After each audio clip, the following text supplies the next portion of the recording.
Hello, welcome to Talk Truth. My name is Corey Huntsberger. Got my father, Alan Huntsberger, in the studio, and we're going to do our foundational verse just to get us started. The earth and everything in it, the world and its inhabitants belong to the Lord, for he laid its foundation on the seas, established it on the rivers. Psalm 24, 1 and 2. We use that verse all the time because the world can seem really big, and everyone's taking a grab at it and a stab at being the leader and telling you what to do, can't do in this country and that country. And we like to start off foundationally just saying, hey, we're on the same page. We're on the same planet because the earth and everything in it, the world and all its inhabitants belong to the Lord. He was the creator. So let's start from there, right?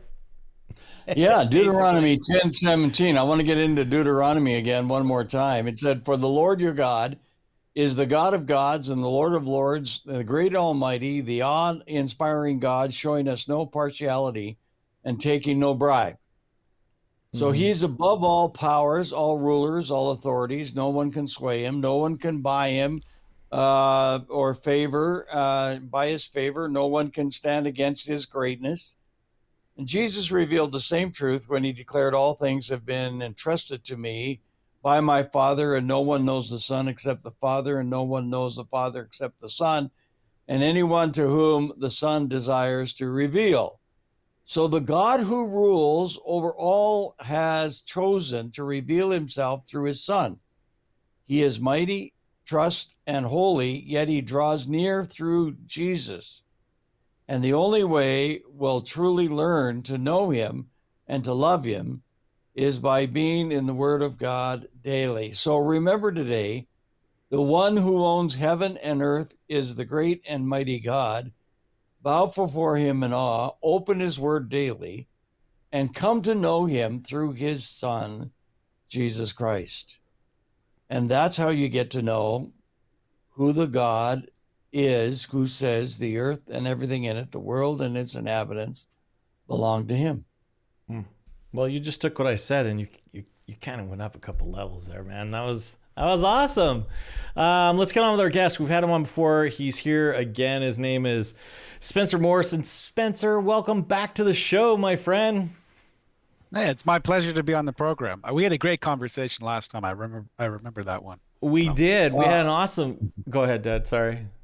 Well, we always want to talk about tariffs because I remember our first conversation, and I've been trying to explain it to some of my friends, and they're going, "No, Alan, you're wrong." And I'm going, "Well, did I hear that right?" And when we did the program, so why don't you first describe what you do and how you wrote a couple of years ago some books, and then we can get into what I try to help my friends understand what a tariff is, and you can clarify whether I'm right or wrong. Certainly. So just by way of a very brief background introduction. So I'm a practicing lawyer focusing on the areas of litigation. I'm also a sessional instructor of law at the University of Alberta Faculty of Law. I have a column with The Blaze, and I've been writing about this topic for the last almost 11 years now. It's almost been 11 years of research and writing on this topic. I've come out with a great new book. It's been endorsed by the amazing Peter Navarro and Stephen K. Bannon. It came out in February. It's called Reshore, How Tariffs Will Bring Our Jobs Home and Revive the American Dream. That's Stephen awesome. K. Bannon. Wow. That's amazing. Yeah. He said it was a tour de force of economic history. So there you go. Can't get higher praise than that. No, you can't. Absolutely not. And I love you've been doing tariffs for like over 11 years. I think that's what you said, 11 years. And I'm sure you were just 10, 11 years now. Yeah. Thank God Trump's in charge. We could talk tariffs all, It just seems when Trump comes in, you're talking tariffs. And when it's someone else, we don't really hear much about tariffs. But can you go into a little bit of history of tariffs? Because the conversation goes wild. I mean, there's a lot of misinformation, disinformation. You know the kind of history, what it's really about, not what the left stream or the right stream is trying to scare you of what it is. Can you tell us a little bit about the history of tariffs? Yeah, we can go back. You know what? Let's go back to this guy. His name is Alexander Hamilton. Maybe you heard of him. I think he was in a play, right? Yeah. Yeah, so there's this gentleman, founding father of the United States, by name of Alexander Hamilton, and in 1791 he wrote this work called The Report on Manufactures, and it was a report that was given to Congress. It was all about how to grow America's economy and how to wean it off of European imports, because what they found at the time of the American Revolution, and this was a really big problem, is that America didn't actually manufacture the stuff it needed to be an independent country. And in fact, the American Revolution almost didn't get off the ground. The reason for that is because they couldn't produce their own firearms. They couldn't produce their own cannon. They couldn't produce their own textiles. You think about this statistic. 80,000 firearms were gifted to the Revolutionary Army by France, just by France. Do you think the American Revolution could have ever happened without 80,000 firearms? Obviously not. Obviously not, right? You need to have the weapons. You need to have the industrial base in order to be an independent country. And America lacked that after the revolution. So Alexander Hamilton came up with this great plan, and it eventually became codified as something called the American system. And the kind of the gist of it was tariffs to protect American industry from cheaper European imports. And throughout the 1800s, actually, America had the highest average tariff rate in the world. And it was during that time America industrialized and grew into the economic superpower that we know it as today. It wasn't until after World War II, really with the Marshall Plan, that America dropped not only its tariff rates, but also its non-monetary barriers to entry to the market. And they did that in order to help fight communism and to grow Europe and Japan. That Marshall Plan sort of logic ended up getting extended by the neocons in order to spread American influence abroad. So they basically took that model and they used it on different countries. Of course, the biggest prize was China. The neocons wanted to get their hands on China. They thought if China joined as part of the liberal economic system, that it would separate them from the USSR and then later Russia, and put them into America's ambit. So in the 1980s, they gave China most favored nation status. In 2001, they let China join the World Trade Organization. And of course, it's really been all downhill since then. Since 2001, over 5 million manufacturing jobs lost, over 60,000 factories have closed. GDP has slowed to a crawl. And the reason for that is because America's not making anything anymore, right? They abandoned the wisdom of the founding fathers, the wisdom of tariffs, and instead replaced it with this ideology of free trade. So it's a really big issue, but that's sort of, if we condensed 200 years of history into 2 minutes, that's the long and short of tariffs. Well, thank you for the history. I know there's a whole lot more to discuss, but I think we got a little bit more of an understanding. Alan, you wanted to ask about, I think you said blue jeans? I always try to come up with an example for people to understand. And I've always thought, and maybe it came from the last time we talked to you, Spencer, that basically tariffs was charged to the people that made the product, not to the end of the people buying the product. For example, if China can make jeans for $10, then if you put a 20% on jeans against China, what happens then is China charges the manufacturer here or the company back here in Canada, instead of them buying the jeans for $10 a jean, it's $12 a jean. And so they, at $10 a jean, they sell it for $100 here in Canada. And usually at $12 a jean, they're probably still going to charge you $100 in Canada, because all the people in between, are also paying a little bit of that tariff. So it becomes very small, if anything, at our end. But everybody says, "Oh, no, I know that the tariffs are added on the end of the product," and so it's like, well, I'm not an expert, so it kind of, is, who do I believe, right? Set us straight, Spencer. Yeah. What's the real answer?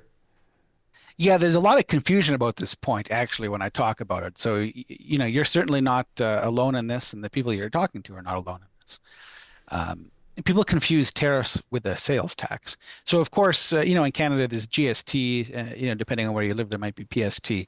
That's applied to the final sale price of an item. So, say for example, you have a toaster, and the toaster is selling for $100, and the GST is 5%. You're going to pay $105 for that toaster, 100 to the person selling you the toaster, and then $5 to the government.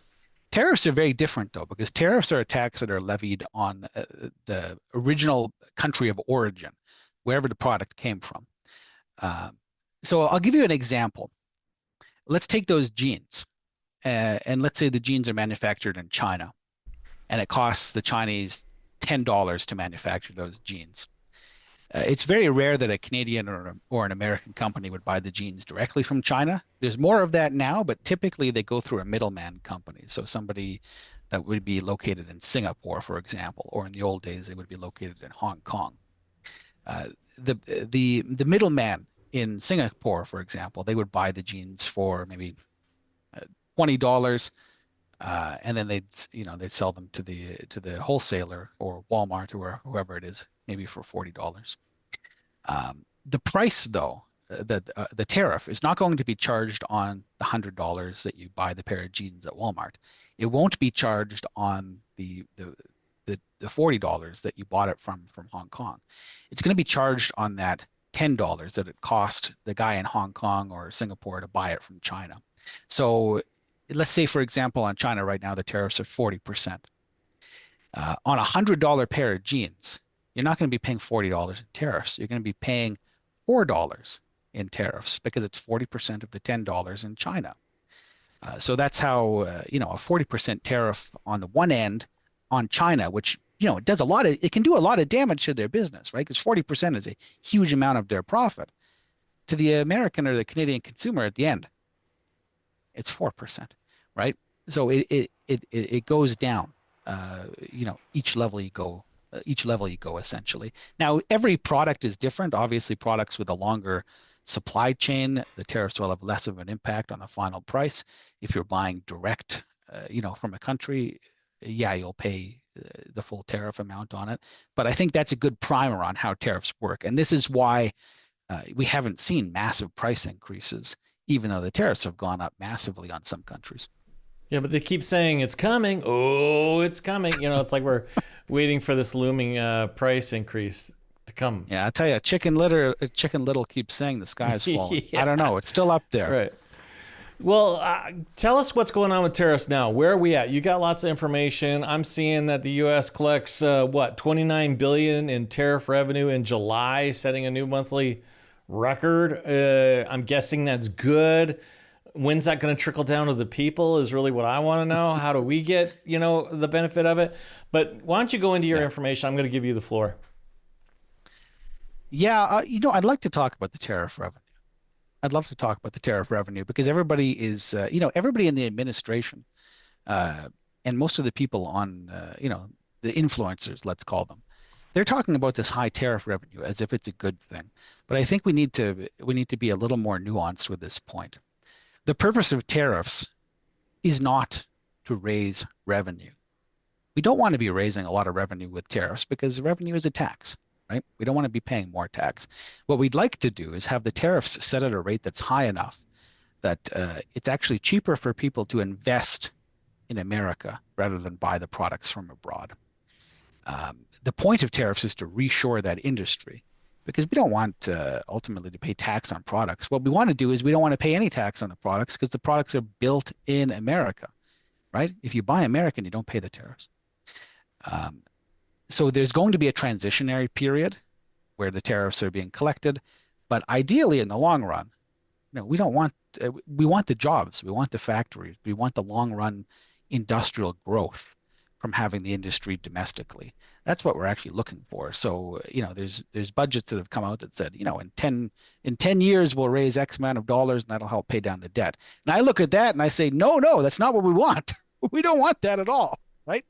So, yeah. So I think some people are, sort of conflating the issues here. yes, there's going to be revenue coming from the tariffs, and yes, that's expected, and it might be positive in the short run.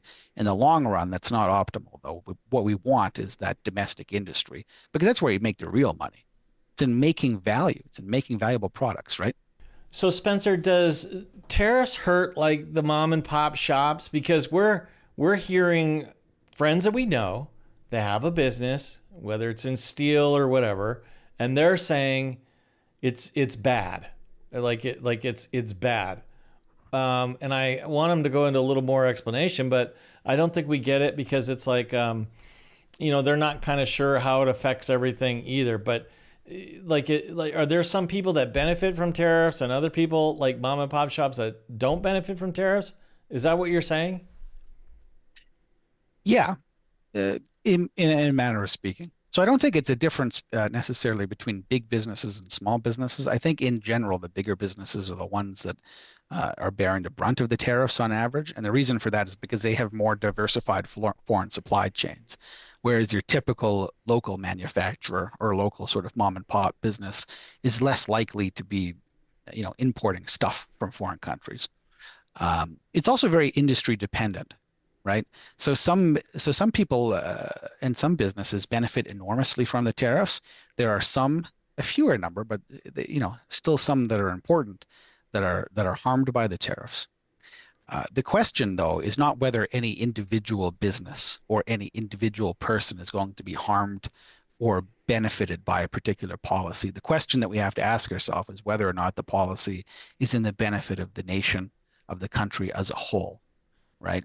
We can't subsume the national interest just because some individuals' businesses are suffering, right?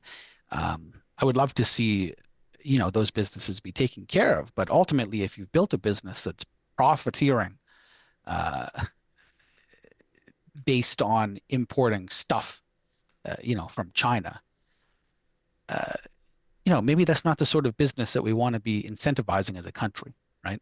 For moral reasons, and for economic reasons. So I can't handle products that say made in China, for example.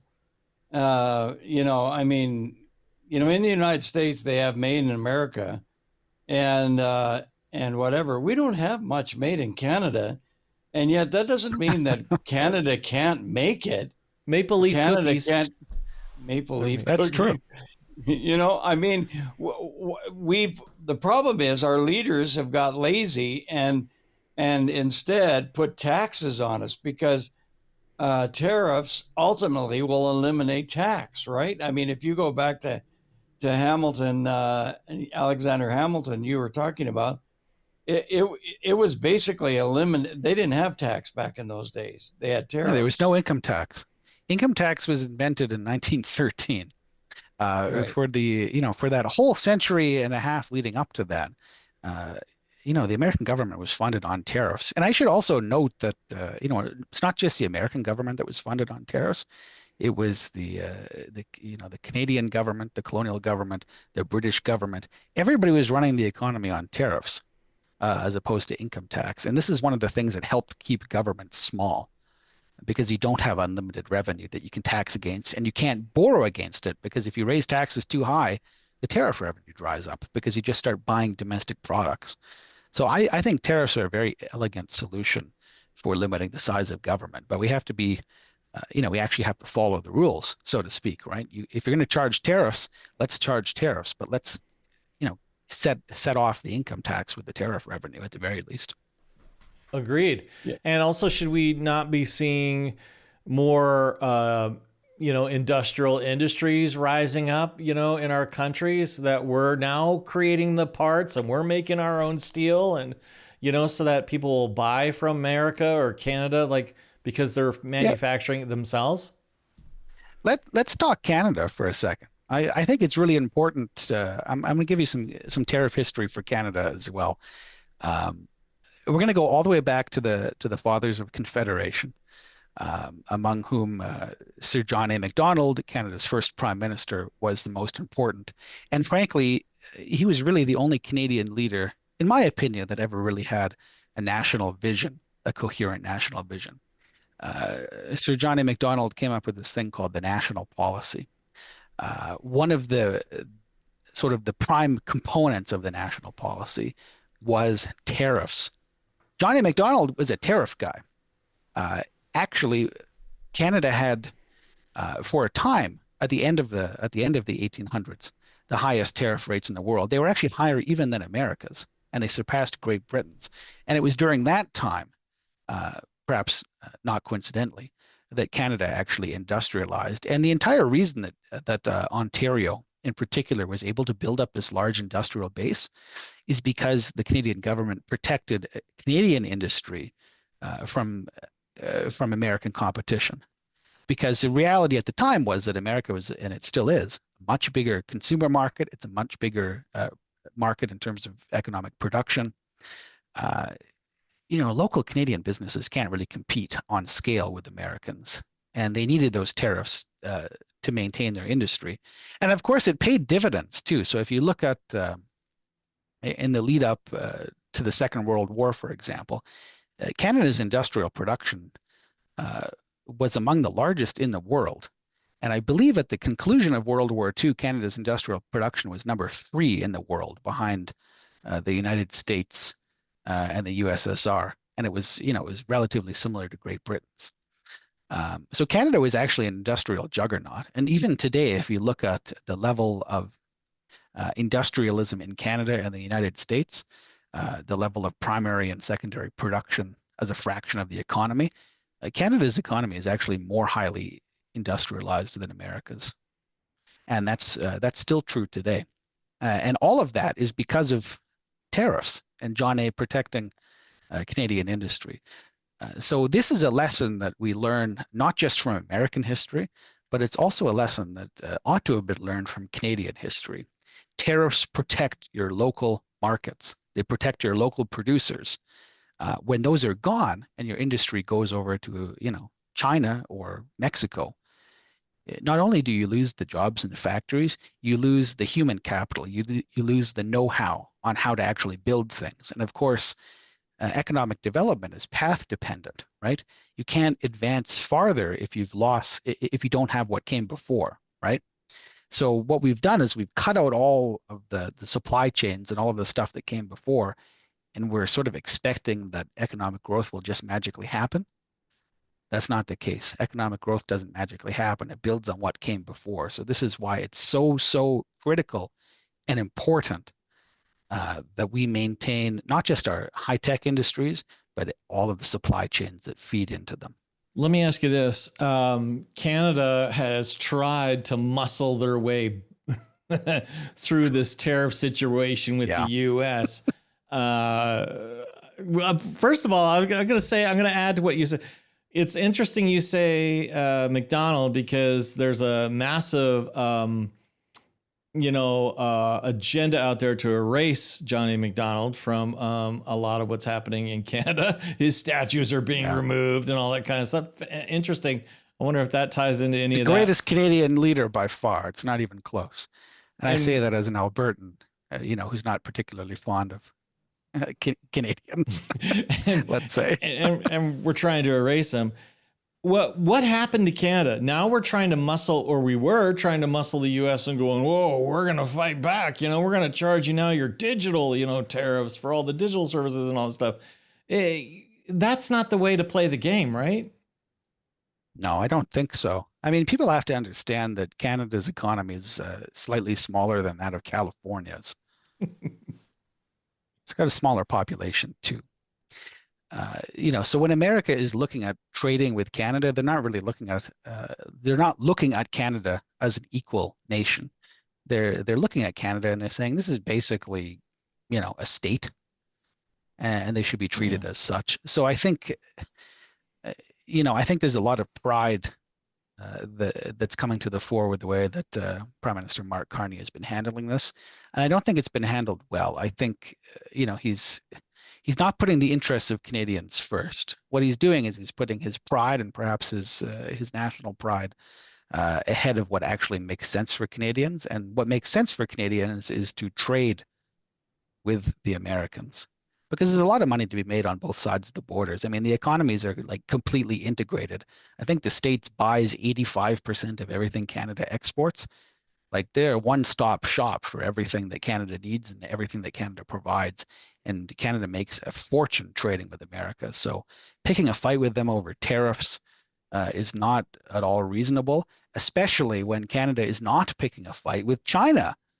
When it's actually China that's hurting our industry. Our industry is not offshoring to America, it's offshoring to China.